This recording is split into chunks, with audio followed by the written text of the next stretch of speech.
itself to everybody. We've got areas where you can go meet. We've got breaks. We're going to have interactive forums. Behind me, we've got a session in the round that we're going to meet at tomorrow for social media. And we want to kind of get to know to help each other. You're all C-level executives. This is not a technology IT conference. So ultimately, I get to break free and talk about strategies for once, which is really kind of cool. So we'd like to invite you to help each other, okay? And we've got kind of a system for that as well, so I'll go into that. For starters, I want to talk about state of the economy, but I'm going to go back in history. Thanks, you guys. You guys can grab a seat. I want to go back in years, 1895 to 1981, sound economic advice. You guys have probably heard this before. These are real quotes. Let's think about the economy now, but let's think about the economy historically speaking. A real quote here, heavier than air flying machines are impossible. Who said that? Lord Kelvin, British mathematician, physicist, and president of the British Royal Society. You can imagine looking at a diagram of what appears to be an airplane and thinking that isn't going to work. We're talking about the economy right now. Is the economy going to get better?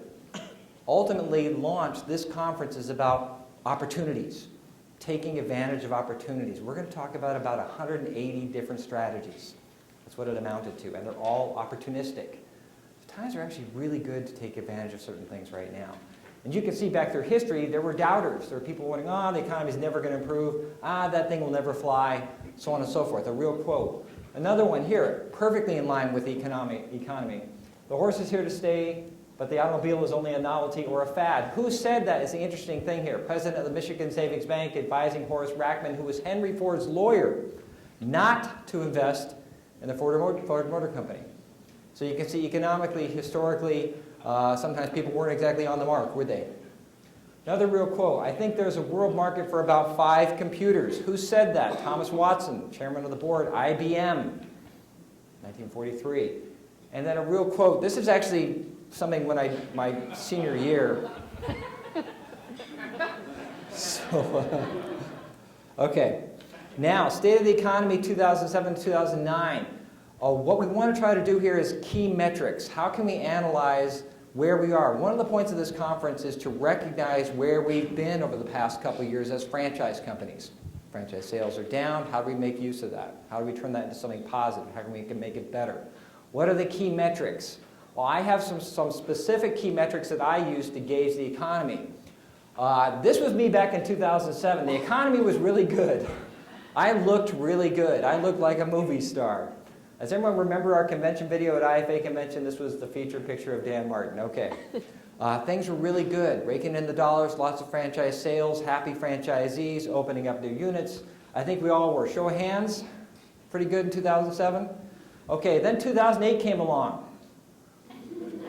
And I changed a little bit. I'm going, whoa, what happened here? What happened with the economy back in, let's say, October of 2008? And it kind of changed the way I looked, changed the way I felt, kind of had some doubt in my face. And then 2009 came along. And ultimately, I had to realize that we had to make some changes. How many of you had to make changes somewhere in 2009? Show of hands. Okay. So we're here. We're survivors. We take advantage of opportunities because of the fact that we recognize that change needed to occur.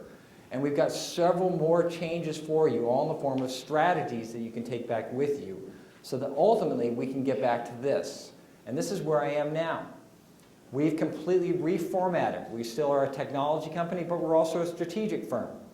You guys now have different mobile operations. You have different affiliate programs. You might have a multi-unit program where you didn't have one before. You might have an international opportunity. You might be working closer now with your existing franchisees, not only to help them with their existing bottom line, but also to work with them on expanding into additional units. Hey, Marvin, how you doing? Everybody say hi to Marvin Storm. Marvin. So we're going to try to make this into a strategic conference for you that you can walk away with benefits and opportunities that you can capitalize on. This is kind of the way I look at it. In terms of capitalizing on opportunities, it's like a piano keyboard. How many of you guys play piano? Show of hands. Okay. You got notes. You got 88 keys. Here's how I look at the opportunities that are in front of us now.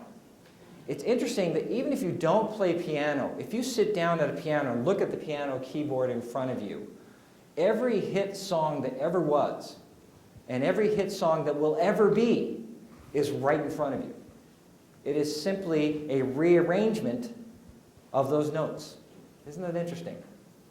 So every hit song that ever was, except for some rap songs, but anyway, every hit song that ever was and every hit song that will ever be that has yet to be written is right in front of you.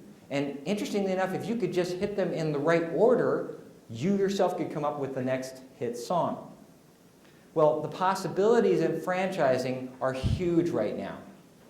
One of them we're going to talk about. Vendors have never been more willing to renegotiate contracts, to have cumulative breaks across the board for all franchisees, even though they have independent contracts for purchasing with each franchisee. Ultimately, now there are franchise development opportunities that you can capitalize on. Yes, we have to be more resourceful, but that's what this conference is all about. So we're effectively looking at opportunities. We're looking at strategies in front of you that are all the best strategies coming your way for the next 5 years. We're laying out a 5-year plan here. So ultimately, the blueprint is that. The blueprint is the keyboard. We're going to give you the notes today, tomorrow, and Saturday. And then we're going to help you put them in the right order. In fact, that's what Saturday's special session is for. How do we prioritize? How do we implement these things? How many of you guys have been to a conference before where you get a lot of people talking in generalities, kind of 3/4 of the topic, and then say, go buy our book at the end? Show of hands. Okay, we're going to turn this conference into a takeaway action items plan blueprint conference. Something that is hardcore real. Things that you can afford, some things that are free, some things that are probably common sense. Maybe you're doing some of them already. And then we're going to take some people and we're going to help them. We're going to do a couple sessions in the afternoons that involve sitting down with you. We received about 20 responses to our survey about what is your #1 need in 2010. Grow more franchises, set up financing programs, improve franchisee revenues, improve your bottom line. And we're going to all work together to help everybody with these ideas. Not to mention we're going to talk about implementing these strategies. So it's going to be a very effective working format. Now, don't get me wrong. We've got kind of a special ceremony for kamikazes tomorrow at 1 o'clock, right? Okay. We got a great dinner planned for you with entertainment tonight. You've been to our dinner before, Lenny, right? Okay. Do you remember any of them? Okay, so we're going to make this fun. And Paula, are you laughing back there? Yes, I Okay, am. you've been to a few, haven't you? Okay. Yes, I have. So we're going to make this fun and interesting, and we're going to make it informative, and we're going to give you takeaway value. And we're going to put it all into an order that you can prioritize so that when you get back to the office on Monday, you can hit the ground running to launch into 2010 to make it your best and most productive year ever. Okay. We have 3 tracks: franchise development, franchisee ROI, and franchisor ROI. And that's how we're taking this in order. So it's a linear structure. We're going to start with, how do you get more franchise sales? How can you maximize franchise development? How can you get financing? How can you do multi-unit operations? If we get that right, if we check off some boxes and some strategies in that track, then, and only then, will we advance to the next approach, which is franchisee ROI strategies. Okay? Okay, we got some franchisees now. Now what do we do? Or we've re-altered our prime directive. How many of you remember the old days, 2004, 2005, when franchise sales were cranking? And our prime objective was sell more franchises. And of course we had to get them open and make them successful, whatever, okay, great. But we were selling franchises like there's no tomorrow. So now the prime directive is, oh my gosh, we're not selling as many franchises and we don't have a whole lot of revenue coming in, and there's this thing called this royalty thing. What's that all about? And ultimately now we're very dependent on that. So the franchisee's bottom line is important because we need to generate more sales for them, and that's important. But if they have more sales but their expenses are so high that they've only got about 5 months more working capital left, then we're going to get 5 months of royalties, and that's going to be rather short-sighted. How can we make it so that a franchisee can do better in terms of revenues and better in terms of their bottom line? That's this track. So it's ROI. What we're referring to ROI is bottom line, reducing expenses, increasing sales, improving mindset, coming up with clever ways of dealing with people. That's ROI to us, not just return on investment. It's a big picture thing. So how can we make it so that the franchisee is more successful in all areas? How can we make it so franchisees are happier?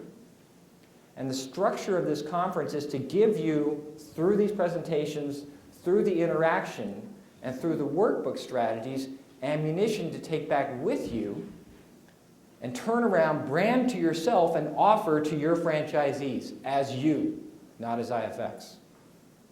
On an ongoing basis, we're going to reveal a new program we're launching, which is going to take this to the next level and the next level and the next level every month.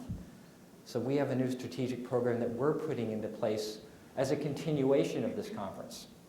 So we're developing strategies that are going to be now presented to customers and clients and franchise executives on a regular basis. The franchisor track is the third track. It's the track that takes advantage of the first two working correctly. Have we got enough strategies in one? Have we got enough strategies in two? Did we implement them? What does that mean to the franchisor?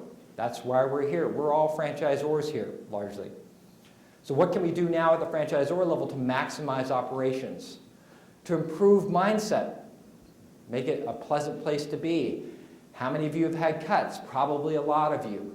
How many of you have worried employees? Maybe a few of you. How many of you are wondering where the economy is going with regard to your franchise organization? Probably a lot of you. We're going to cover that, but we're going to make it the third track, and we're going to spend almost the entire day tomorrow on it. So some important strategies for you all as well once we take care of the first two tracks. So it's linear. If you check out your strategic action items workbook, you'll see there are tabs, and that the first three tracks are covered in the first three sections. Then we're going to put together a special technology track. This is a special session for you. That is a section. That's going to be this afternoon if you check your agenda. Big one on social media. This isn't the just, oh my gosh, there's this Facebook thing type session. This is what can you do as a franchisor with regard to social media to maximize franchise sales, to maximize bringing in more customers to your franchisees. That's number two.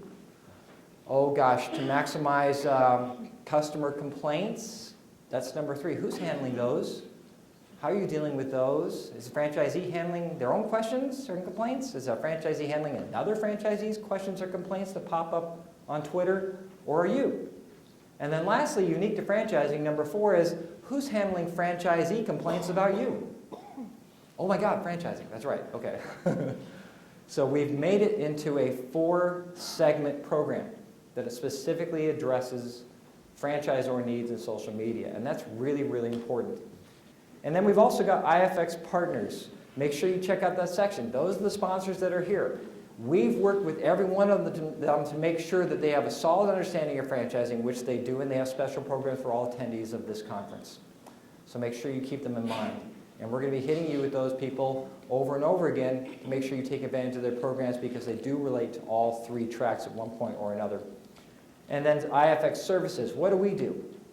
We're going into a whole new strategic direction, and we also have our current product lines of applications you can use for running your franchise organizations online. So that's largely technology, and then an area for notes. Inside